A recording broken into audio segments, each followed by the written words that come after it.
Vamos lá para mais uma aulinha e hoje nós vamos falar das funções afim ou funções polinomiais do primeiro grau. Nós havíamos prometido estudar cada caso em separado, né?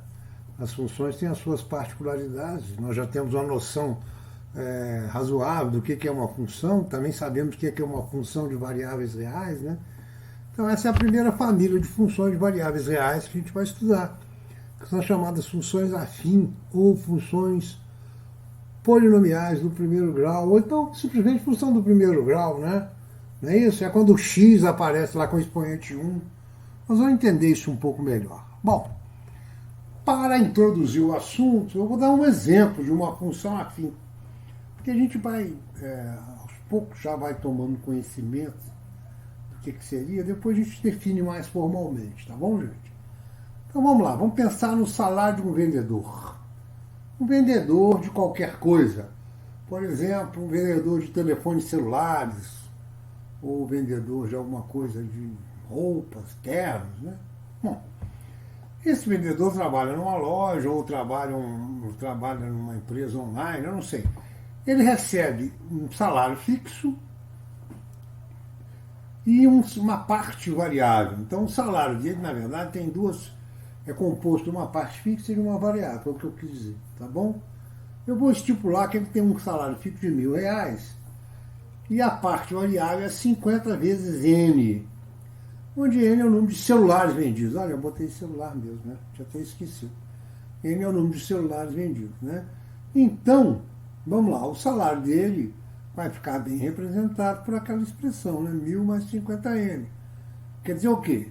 Se ele não vender nada, se N for igual a zero, ele mesmo assim vai levar 1.000zinho, tá bom? Se ele vender um celular, vai ganhar 1.050, tá? Não é isso? Se ele vender 10 celulares, vai ganhar 50 mais 10, 500, vai 1.500. Se ele vender uma quantidade absurda de celulares, ele vai ganhar também uma quantidade absurda de dinheiro. Vamos torcer para ele, tá bom? Vamos botar na tabelinha aí, ó, como é que fica isso. Nós temos uma tabela para uma venda de 0 até 30 celulares em passos de 5. Né? Então vamos lá, se ele vender 0 celulares, a parte variável é 0, a parte fixa é 1.000, o salário é 1.000. Né? Se ele vender 5, a parte variável é 250, a parte fixa é 1.000, 1.250. Vai por aí afora, tá vendo aí, gente? Ó. 5 ele vai ganhar 1.250, 10, vai ganhar 1.500, 15, 1.750. Estão percebendo? Isso. A função que está associando o salário do cidadão à quantidade vendida é uma função afim. Mais adiante a gente vai formalizar isso aí, tá bom? Eu vou dar um outro exemplo de função afim, que agora é o taxista. Eu ia dar esse exemplo primeiro, mas eu lembrei que ninguém anda de táxi, mas todo mundo vai de Uber, né? Mas tem aqueles mais antigos que vão lembrar, então pergunto para o pai. O preço de uma corrida de táxi, que eu chamei de P, é igual a uma bandeirada, que é a parte fixa, mais uma parte variável. A gente chamava de bandeirada. Né? Então, o preço é B mais V. Eu estou dizendo, estou imaginando que B hoje seja R$ 5, tá? É a bandeirada. E V é 2 vezes D. Ou seja, R$ 2 para cada quilômetro percorrido, tá bom? Então nós temos aí também uma expressão do preço em função da distância percorrida em quilômetros. Vamos ver, se o cara não andar nada, se entrar no táxi para uma aposta e pela outra, você vai morrer em 5. Tá certo isso? Porque a distância é 0, 0 mais 5 é 5. Acabou, você tem que pagar o cara. Se ele andar 1 quilômetro, você vai pagar 7, se ele andar 2, você vai pagar 9. Eu não sei se é isso não, viu? Não importa. P é igual a 5 mais 2D. Também é um exemplo de função afim. Né? Vamos fazer uma tabelinha também. Olha só, eu fiz uma tabela assim para 1 quilômetro, para 3 quilômetros, para 5, para 7, para 9. Então, se ele andar 1 quilômetro, ele vai ganhar R$ 2 de variável mais 5, 7. Se ele ganhar 3 quilômetros, ele ganha 6, a parte variável mais 5, 11. Está vendo aqui? Ó. Então, essa também é uma função que está associando distância percorrida ao preço da corrida. É uma função de variáveis reais, né? O conjunto, o domínio e a distância percorrida é uma parte, na verdade, do conjunto dos reais, né, gente? Porque eu não vou ter distâncias negativas, né? Eu posso ter distância zero, mas negativa não. Não é isso? E o preço da corrida é esse que está aqui também, né? Vai ser a imagem, vai ser também só positivo, né? Você não tem a possibilidade de sentar no táxi e o motorista te dar um. Só se assaltar o motorista.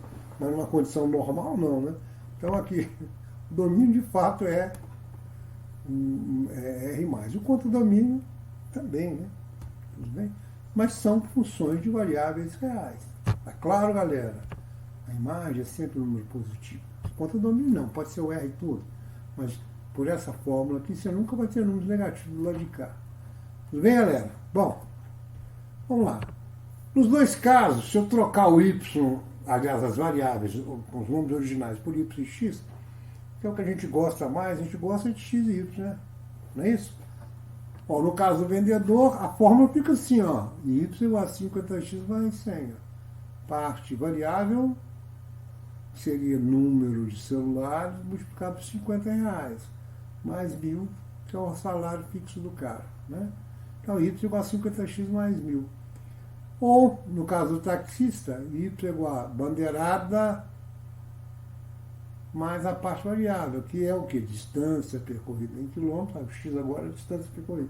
Vezes 2, que é R$2 por quilômetro percorrido. Tá certo isso? Aí são exemplos de funções da física, usando as variáveis que a gente gosta mais, x e y. Mas estão relacionando coisas contextualizadas aí, ó. Salário do vendedor. Essas duas são funções afins. Vamos entender um pouco mais cada uma delas aqui, ó. Vamos lá, vou pegar só o exemplo do taxista, que os números são menores, fica mais fácil de divertir aqui. Olha só, galera, quando eu passo de 1 para 3, eu produzo uma variação em x de 2, né? Produzi uma variação em x de 2 quilômetros, eu produzi uma variação em y de R$4, não é isso? Não é isso? Quando eu passei de 1 para 3, em distância, eu passei de 7 para 11 em preço que eu vou pagar. Quando eu produzi uma segunda variação também de 2, de 3 para 5, ou seja, de 2, eu produzi a mesma variação em y. Está vendo aqui? Ó, de 11 para 15. Se eu passo de 5 para 7, aqui eu passo de 15 para 19, ou seja, varia 2 em x, varia 4 aí. Observe que está ficando sempre constante, né? Na verdade, o que está ficando constante, o que é? A razão entre ΔY e ΔX, né?